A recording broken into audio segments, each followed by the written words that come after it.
Hello and welcome. You're watching this special broadcast from Battleground Kyiv. I'm Rajesh Pawar, and over the next 20 minutes, I'll take you through all the latest developments from the war zone.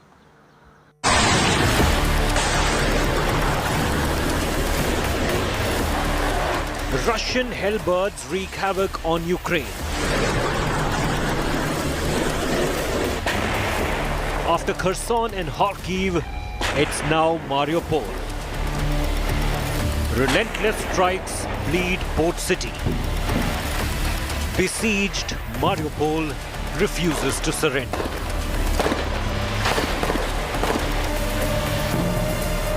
Ukraine bruised and battered, yet stands tall. Наші хоробрі захисники продовжують. Zelensky exhorts citizens to fight back. Special broadcast from war zone Kyiv.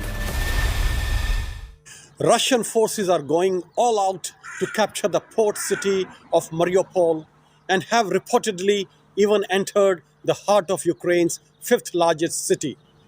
Battered and ravaged, Ukraine has refused to lay down arms and surrender. This comes after Russia hit an art school sheltering 400 people only hours before offering to open 2 corridors out of the city. Here is more. This is not the first time that Mariupol has been attacked by Russian forces. And this is not the first time that the city has resisted.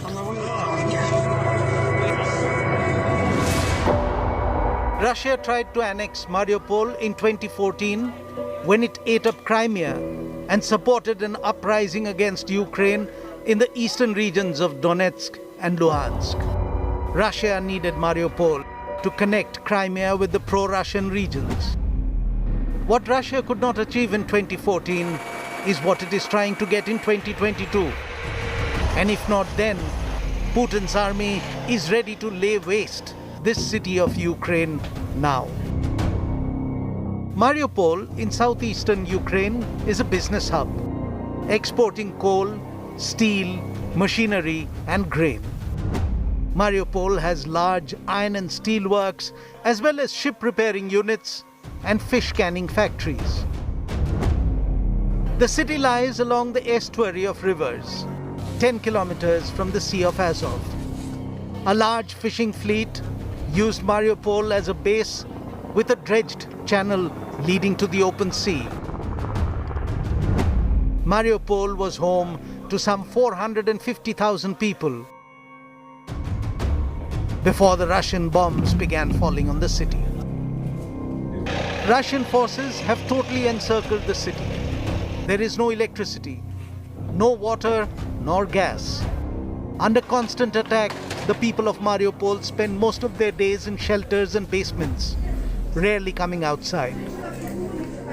Ukraine says around 300,000 people are still trapped in the city.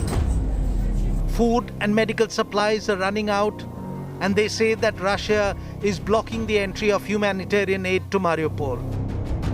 The roads out of the city are mined, and the waterway out to the sea is blocked. Over the last few days itself, Russian attacks have hit a hospital, a church, and countless apartment blocks. One of the biggest iron and steel works in Europe has been hit. And the estimates are that about 80% of Mariupol's residential buildings are either damaged or destroyed, many of them beyond repair. Тому переговори про мир. Negotiations about peace, about security for us, about security for Ukraine are substantial, fair, and without delays. This is the only chance for Russia to reduce the harm from its own mistakes. We were always insisting on the negotiations. We were always offering dialogue, offering a solution for peace. I want everyone to hear me now. On 16th March, Russia bombed a theater where 1,000 people were believed to have taken refuge. No one knows how many died and how many survived. Sources inside Mariupol administration say there are survivors still trapped inside. Maxer technology, which analyzes and posts satellite imagery said that its satellite images captured the word children written in large white letters in front of and behind the theatre. The word was written in Russian. The theatre was still bombed. The city council of Mariupol in a telegram message said Russian forces purposefully destroyed the drama theatre in the heart of Mariupol and that a plane dropped a bomb on a building where hundreds of residents were hiding. Moscow has denied bombing the theatre or targeting civilians. On Sunday, 20th of March, Russian bombs fell on an art school in Mariupol. Ukrainian officials say there were around 400 people who were inside seeking shelter, thinking that a marked school would be spared. It was not. The extent of damage and casualty is still not known.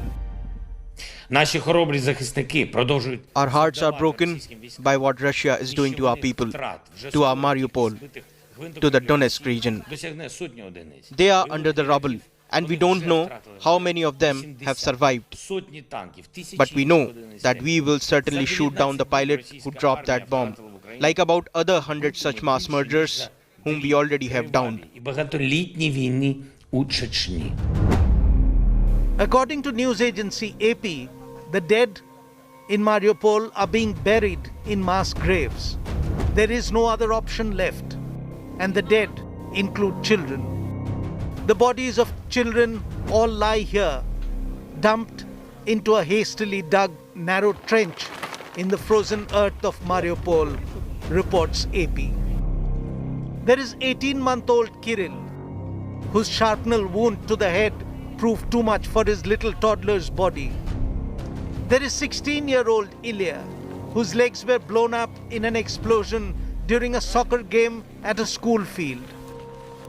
There is the girl no older than 6, who wore pajamas with cartoon unicorns, among the first of Mariupol's children to die from a Russian shell.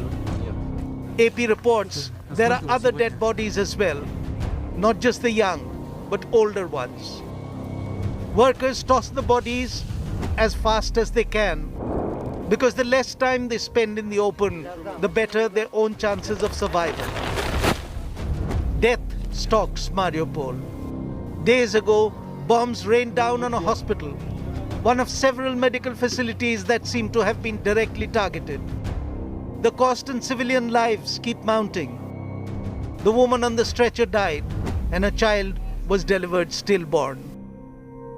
The city officials of Mariupol say that they have records of around 2,500 civilian deaths in the city. But the numbers would be more, because there are dead bodies all around that couldn't be collected because it is too dangerous. And Russia continues to fire rockets and bombs from the land, from air, and from sea towards Mariupol. Amid a raging war, Ukrainian President Zelensky has asked Israel for help to push back Russian aggression. This as Putin continues to rain missiles on key Ukrainian cities, including Mariupol and Kyiv. Here's a detailed report. It's day 26 of Putin's invasion, and key Ukrainian cities continue to be battered by Russian airstrikes. Several cities, including the capital city Kyiv, have suffered damage from relentless Russian bombardment. A shopping center in Kyiv was heavily damaged after a massive explosion struck Kyiv by Russian shelling, leading to 6 deaths. More details in the next report.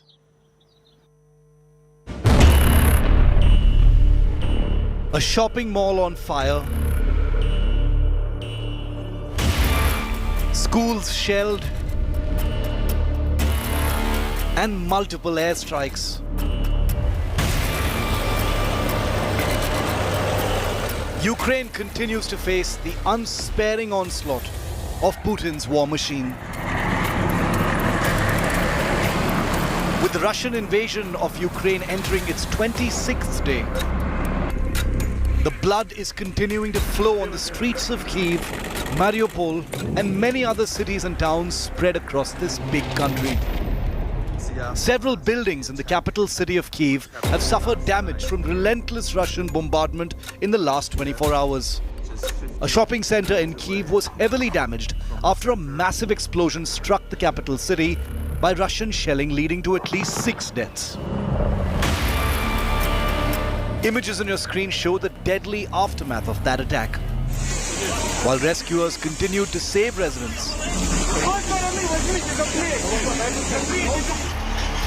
But the forces advancing from the direction of Hostomel to the northwest were repulsed by fierce Ukrainian resistance.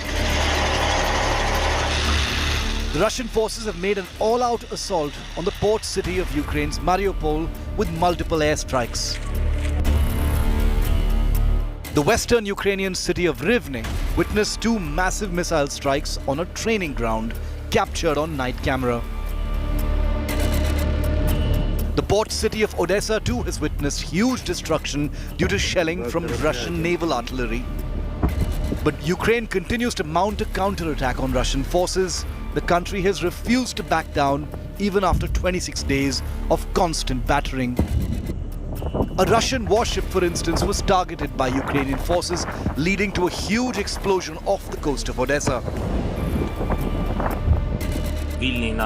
Ukraine's President Volodymyr Zelensky says that direct talks with his Russian counterpart Vladimir Putin is the ultimate solution to end this extended battle. Всі вони так кажуть, коли потрапляють в полон. It is already the 25th day since the Russian military has been vainly trying to find imaginary Nazis from whom they allegedly wanted to defend our people. Just as they are vainly trying to find Ukrainians who would meet them with flowers. And most importantly, the Russian military cannot find a way home. That is why our soldiers help them with the path to God's judgment. Хоча б в якомусь селі. The focus of entire military operations have shifted to a small port city of Mariupol on Azov Sea coast. The city has been surrounded by the Russian troops. The Ukrainians are still resisting in some pockets in Mariupol, and it looks like more than 90% of the city is under Russian control. They have given a choice to the people there that they may lay down their weapons, and they can leave the city. They will not be harmed. But if they do not do that, then the offensive will progress and many more casualties can be seen. With Rajesh Pawar in Kyiv, Ukraine, Bureau Report, India Today. Ukraine continues to stand strong in the face of Russian atrocities. President Zelensky has assured battered and bruised Ukraine of peace, prosperity, and good times. Here is his message of hope and reassurance. From inflation to supply chain logistics, every corner of the Russian economy has started to feel the effect since Putin's invasion of Ukraine. Sanctions have isolated the Kremlin and damaging its economy like it has never been before. Here is a report of how Moscow is feeling the heat of the war. As the Russia-Ukraine war enters day 26th, the chorus to stop the war is growing. People around the world have hit the streets against Putin's military action in Ukraine.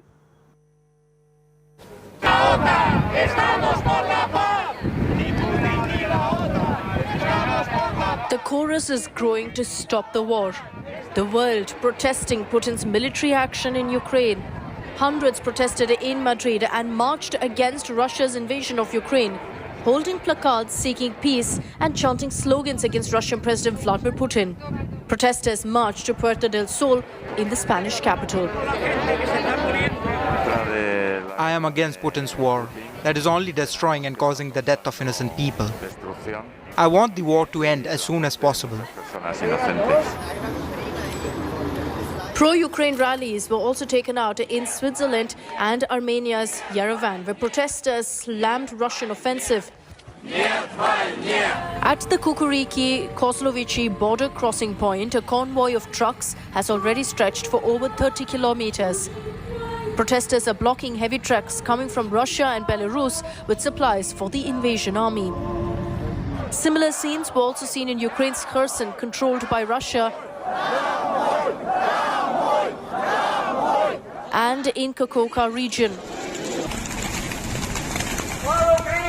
The most shocking news came from Ukraine's Berdansk, where Ukrainian protesters claim that the military assaulted and detained them.